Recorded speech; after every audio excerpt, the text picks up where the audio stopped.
Moi, j'ai rejoint l'association Nouvelle en décembre en tant que chef de projet rénovation et réhabilitation. Donc, je voulais faire un petit point en fait, là-dessus avec vous. Donc, je me suis rendu compte qu'il y avait beaucoup d'archives, donc ça va être peut-être un rappel pour vous davantage.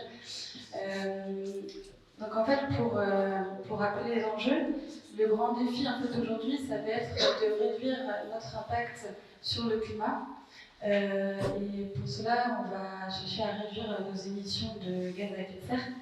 Et notamment, l'État s'est fixé un objectif, c'est d'atteindre la neutralité carbone d'ici 2050. Donc pour cela, en fait, aujourd'hui, un Français en moyenne émet environ 9 tonnes de CO2 par an.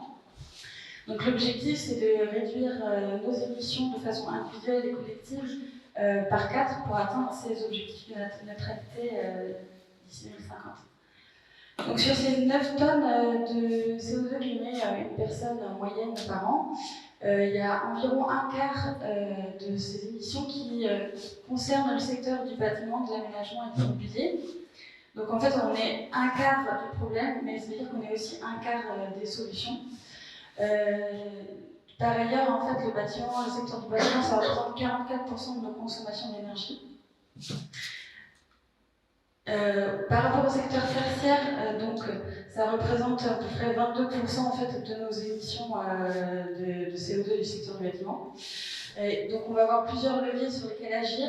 Ça va être notamment réduire les déchets de construction, réemployer et recycler les matériaux. Après les aspects plus techniques, réduire l'impact des fluides frigorigènes et solvants. Choisir des matériaux de construction et des équipements bas carbone. Et avant tout, ça va être réduire les consommations d'énergie et choisir des énergies moins carbonées. Donc ça représente 3 quarts de l'effort. Voilà. Donc en fait, la loi évolue aussi. Donc depuis l'année dernière, il y a le décret tertiaire qui est entré en vigueur. Donc ce décret, en fait, il impose à tous les bâtiments du secteur tertiaire de plus de 1000 m² de réduire leur consommation d'énergie de 60% d'ici 2050, avec des paliers de moins 40% en 2030 et moins 50% en 2040. Ça concerne tous les bâtiments tertiaires, quasiment tous, toutes les constructions existantes et neuves, publiques comme privées, tout type d'énergie confondue, et donc toutes les parties prenantes concernées, ça veut dire que ça va être aussi bien des propriétaires occupants que des propriétaires bailleurs et même les locataires. Donc peut-être que vous êtes assujettis en fait à l'échelle de votre établissement, comme nous, par exemple, Nouvelle-Ville, on a 60 000 carrés de bureaux, mais dans les locaux de la CCI. Du coup, on est assujettis aussi à ce décret tertiaire. Donc chaque année, les assujettis devront déclarer leur consommation sur la plateforme Opéra, l'Observatoire de la performance énergétique de la rénovation et des actions tertiaires. Et à l'issue de cette déclaration, en fait, chaque bâtiment recevra une notation donc d'une feuille grise à 3 feuilles vertes, ce qui va créer, en fait, ce qui va donner une valeur verte au bâtiment. Donc en fait, l'enjeu, c'est vraiment de réduire nos consommations énergétiques et de massifier la rénovation, arrêter de construire pour arrêter d'artificialiser les sols. Voilà. Donc, par rapport au secteur tertiaire, donc un petit récap, un petit rappel. Qu'est-ce que c'est? Donc le secteur tertiaire se définit en complémentarité du secteur primaire et secondaire.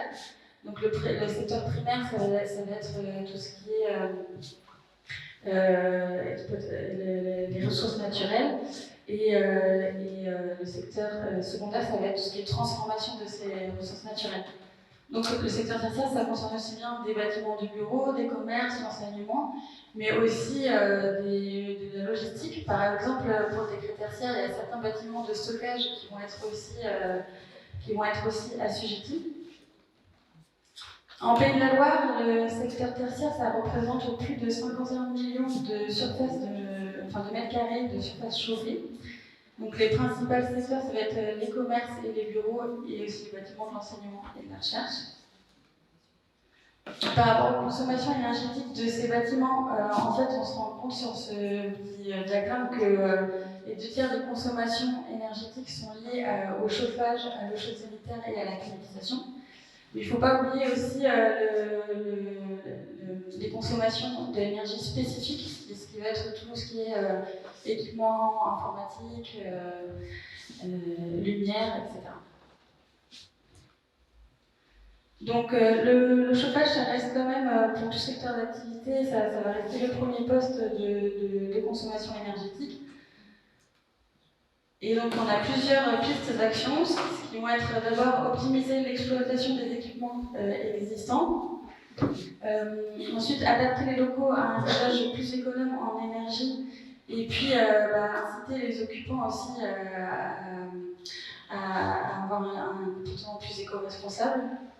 Après, on va avoir un levier d'action qui va être plutôt axé sur les travaux, notamment via l'amélioration de l'enveloppe et voilà. Et puis le dernier levier, ça va être installer des équipements performants et en utilisant des énergies renouvelables. Donc là, je vais faire un petit focus en particulier sur l'amélioration de l'enveloppe du bâtiment, et puis je vais vous présenter quelques exemples aussi pour illustrer ça.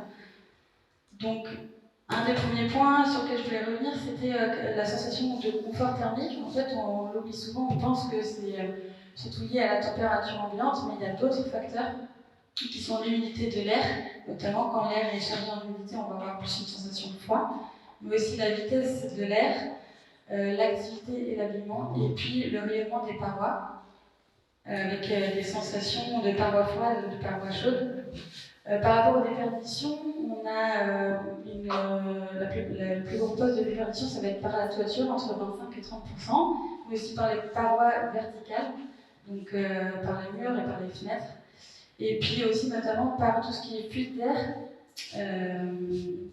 et puis les ponts thermiques. Donc les solutions, ça va être d'isoler à la fois les parois horizontales et les parois verticales, et de rendre le bâtiment étanche à l'air. Par contre, une fois que le bâtiment est complètement étanche à l'air, c'est important aussi d'adapter la ventilation pour avoir une bonne qualité de l'air intérieur. Et puis on va s'assurer aussi de gérer au mieux les ponts thermiques.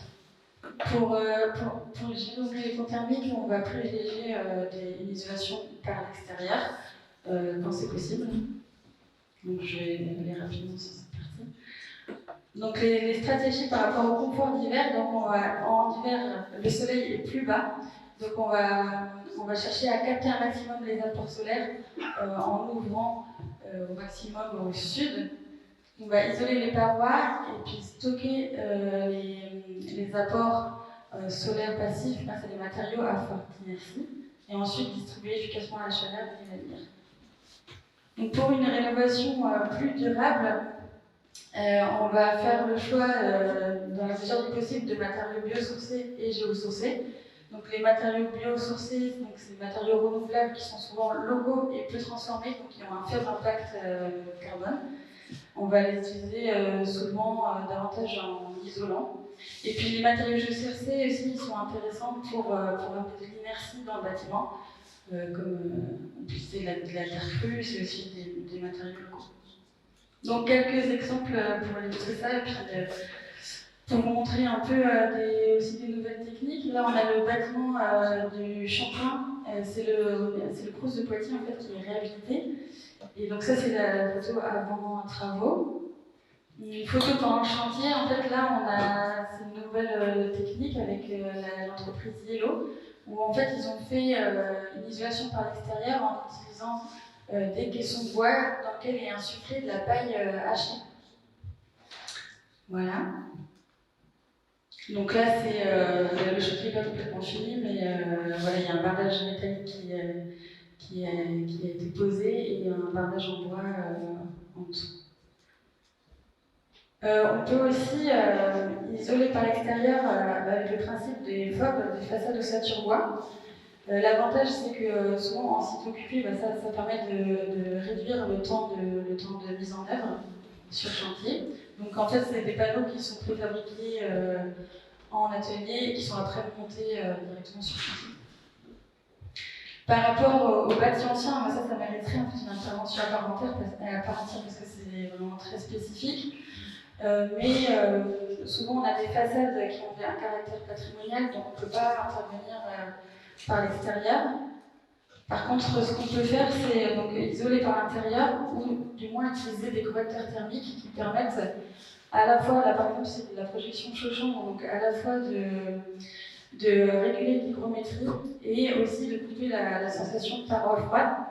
Donc ça, c'est du chaud-chambre projeté en machine. Le rendu, en fait, on voit sur cette image ce que ça donne. Et ça, c'est un zoom sur la finition chaud-chambre. Donc ça, c'est un chantier de l'entreprise AB Ecohabitat qui pèse à Rennes. Donc ça m'amène un peu à vous parler de aussi, ce qui est intéressant en rénovation, c'est d'utiliser vraiment les matériaux pour leur propriété physique. Par exemple, dans un espace, une salle de réunion, on va plutôt utiliser des matériaux à faible fluidité qui vont avoir la capacité de se réchauffer rapidement et de créer une sensation de confort. Et ici, par exemple, c'est une cloison qui a été réalisée par le collectif Grue. Donc là, ils ont utilisé en fait des briques de chaud-chambre et du bois. Et les briques de chaud-chambre aussi, donc elles sont restées en aspect brut, ça permet d'avoir de meilleures qualités acoustiques et aussi hygrothermiques.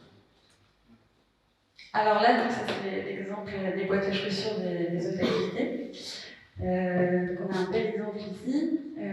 Ça c'est dans le nord, le siège social de LMC. Ici, donc toute la façade a été déposée et ça a été du coup l'occasion de complètement réécrire cette façade.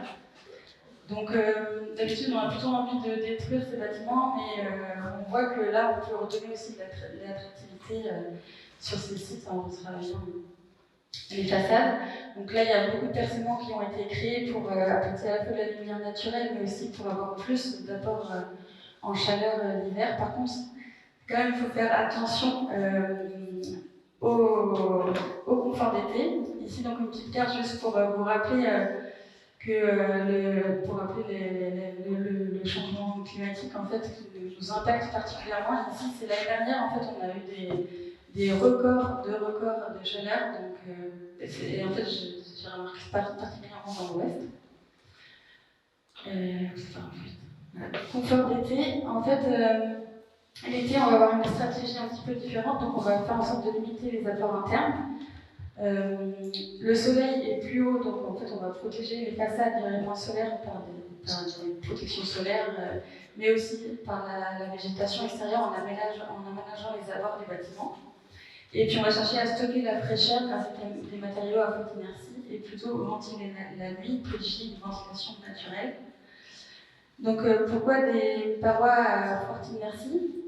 En fait ça permet de lisser les variations de température à l'intérieur du bâtiment. Si on a un bâtiment, par exemple en ossature bois, qui a peu d'inertie, on va avoir plus de variations dans la journée, alors qu'un matériau à forte inertie a cette propriété de déphasage qui permet de garder la fraîcheur pendant la journée.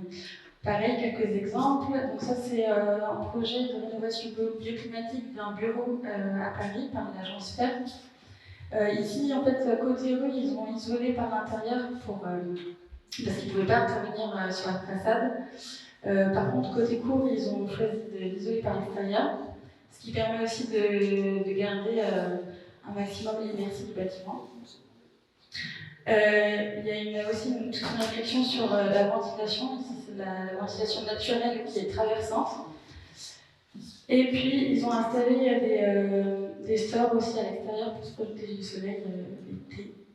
Voilà, ici par exemple, sinon un projet de rénovation d'un collège. Ici, ils ont retravaillé carrément l'enveloppe en venant recréer une casquette et des brises soleil, ainsi que des ouvrants en partie haute, en poste.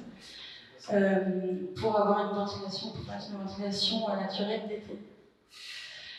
Là, on a un projet aussi de réhabilitation et de rénovation d'un lycée par Urban Makers dans le 44. Ici, donc là, c'était deux façades qui sont orientées plein sud. Donc, ils ont eu aussi toute une stratégie en façade. Ils ont en fait rajouté des lames bois pour venir créer de l'ombrage sur les façades. Et on voit aussi notamment que la végétation aussi peut être utilisée comme masque solaire. Voilà, un autre projet de rénovation, cette fois-ci, c'est du logement. Mais on voit qu'il y a une attention particulière pour l'aménagement paysager aux abords des bâtiments. En fait, je vous ai fait un petit zoom sur les zones d'activité. C'est qu'avec Novabit, on va essayer d'aller au plus près des assujettis des critères tertiaires pour aller les sensibiliser. Et il y a notamment beaucoup de bâtiments qui se trouvent sur ces zones d'activité. Et c'est des zones en fait, où effectivement il y a la voiture partout, quoi. Et tout est bitumé. Et donc là, il y a vraiment un gros travail à faire. Il y a beaucoup de potentiel. Et il faut que les archives aussi s'intéressent à cet espace-là et aient envie d'aller sur ces projets. Donc là, il y a un gros sujet ici. Notamment aussi parce que en fait, tout ce bitume, ça crée aussi des îlots de chaleur. Et il faut aussi perméabiliser davantage ces espaces, les revégétaliser, repenser les mobilités, etc. Voilà, pour aller plus loin, vous avez quelques ressources ici, dont notamment en fait, des fiches d'action. C'est plus à ça, à l'intention des maîtrises d'ouvrage. Des fiches d'action à co-maîtriser, des documents du CEREMA. Et puis aussi, dans le deuxième, on va avoir pas mal d'actions à mettre en place avec les usagers. Et voilà. Et puis sinon, pour continuer à vous former aussi, n'hésitez pas à faire un tour sur la plateforme mocbatimentdurable.fr. Et là-dessus, donc, il y a plein de formations, notamment sur le bâti ancien. Et voilà, si vous ne connaissez pas, n'hésitez pas à y faire un tour. Et enfin, la meilleure énergie, c'est celle qu'on ne consomme pas. Et voilà. Merci, si vous voulez bien applaudir Margot.